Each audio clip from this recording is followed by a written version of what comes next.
Ini adalah hibrida anjing dan serigala. Dia awalnya punya keluarga yang bahagia karena dia punya ibu yang sangat baik. Ibu serigala I don't wanna fall asleep, I don't wanna pass away. I've been thinking of our future. setiap pulang berburu akan membiarkan dia makan duluan. Hari-hari dijalankan dengan bahagia, tapi hal baik tak berjalan lama. Hari ini ibu serigala tertembak oleh peluru pemburu. Sambil menahan sakit dia pulang ke rumah. Setelah melihat anaknya, barulah pelan-pelan pejamkan matanya, meninggalkan dunia selamanya. Dan serigala kecil yang polos sama sekali tidak paham, mengira ibunya hanya tertidur, menyimpan lehernya di tubuh induknya dan menjaganya. Sampailah lewat beberapa hari, serigala menyadari ibunya sudah tiada. Dia tidak bisa menahan rasa sedihnya.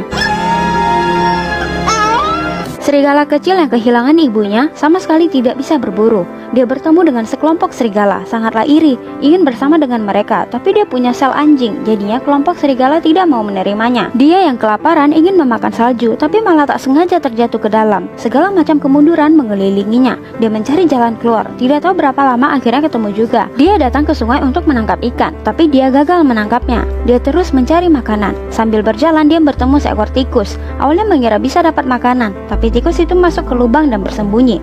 Serigala kecil ini akhirnya hanya bisa pergi. Kemudian seorang anak lelaki melihatnya. Dia merasa serigala kecil sangat lucu. Dia bersiul untuk memanggil serigala kecil, tapi serigala kecil yang tidak pernah melihat manusia terkejut dan lari. Dia lanjutkan jalanan tanpa tujuan. Akhirnya dia melihat seekor kelinci yang digantung, tapi kelinci itu sangat tinggi dan dia tidak tahu bahwa ini adalah jebakan pemburu.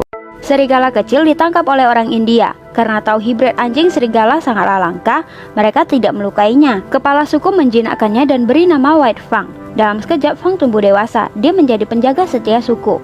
Setiap menyambut malam, Fang akan menjaga keamanan semua orang.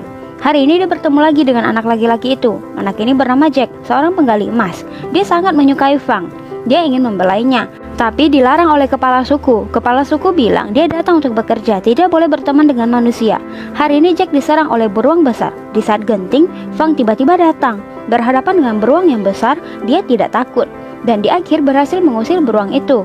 Jack sebelum pergi memberi daging untuk Fang sebagai ucapan terima kasih. Fang naik ke atas gunung untuk mengantar mereka. Hari itu kepala suku bawa Fang ke kota antar barang. 3 pria jahat tertarik padanya. Jadinya dia lepaskan anjingnya untuk mengganggu. Dalam sekejap anjing itu bye-bye.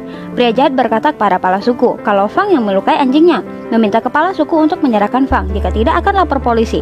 Kepala sekolah terpaksa menyerahkan Fang. Pria jahat mengikat Fang di rantai dengan cara kasar menumbuhkan sisi garang Fang. Lalu mereka bawa Fang ke arena pertarungan anjing. Karena Fang ada hibrid segala, di arena telah menang berkali-kali, membuat pria jahat dapatkan banyak uang. Tapi mereka tetap tidak bersikap baik pada Fang, malah membuatnya semakin sulit. Sedikit pun makanan tidak diberikan. Sampai di suatu hari lawannya anjing pitbull, dan anjing ini menggigit leher Fang, sama sekali tidak dilepas. Duel serigala dan pitbull, siapa yang akan menang? Dan duel ini dijadikan taruhan oleh mereka. Dengan cepat Fang kalah di sini. Leher dia digigit oleh pitbull. Sekali digigit oleh pitbull, Fang tentu tidak diam saja. Melihat dia akan segera kalah, pria itu pakai ikat pinggang memukul Fang. Kali ini Jack menghentikan pria jahat itu. Jack pun gunakan tongkat untuk lepaskan gigitan pitbull. Saat ini semua berteriak, polisi datang. Jack pun menggendong Fang yang terluka. Dia membungkus luka Fang, lalu bawa pulang dan merawatnya. Tapi kini Fang berubah menjadi sangat garang, bahkan sampai menggigit Jack. Tapi Jack tidak menyerah padanya. Setelah pendekatan beberapa lama, Fang akhirnya bisa menerima Jack lagi. Suatu hari tambang tiba-tiba runtuh. Jack tertimpa di dalam. Fang pun menyelamatkan Jack. Untungnya Jack tidak terluka. Dan lebih beruntungnya lagi, mereka menemukan emas. Hari ini para pria jahat bertindak jahat pada Jack. Satu orang ke atap untuk menutup serobong asap. Dua lainnya memblokir pintu depan, berencana untuk membuat mereka keluar, lalu menyerang. Tapi mereka tidak tertipu. Jadinya para pria jahat mulai menembak ke dalam. Saat salah satunya masuk ke dalam, Fang langsung menikam pria itu hingga terjatuh. Setelah pertarungan, Jack akhirnya mengalahkan pria-pria jahat ini dan bawa mereka ke kantor polisi. Kemudian Jack juga harus pergi. Teman Jack memintanya untuk kembalikan Fang ke alam karena di sini barulah rumahnya. Jack menyuruh Fang untuk pergi, tapi Fang tidak ingin pergi. Dia tidak tahu telah salah apa. Jack pun mengambil kayu menakutinya. Fang yang pernah dikasari oleh kayu langsung pergi. Tapi saat Jack beranjak pergi, Jack menyesal. Dia memutuskan untuk tinggal di sini. Dan di saat Jack perbaiki rumah kayu, Fang pulang. Film selesai, bye.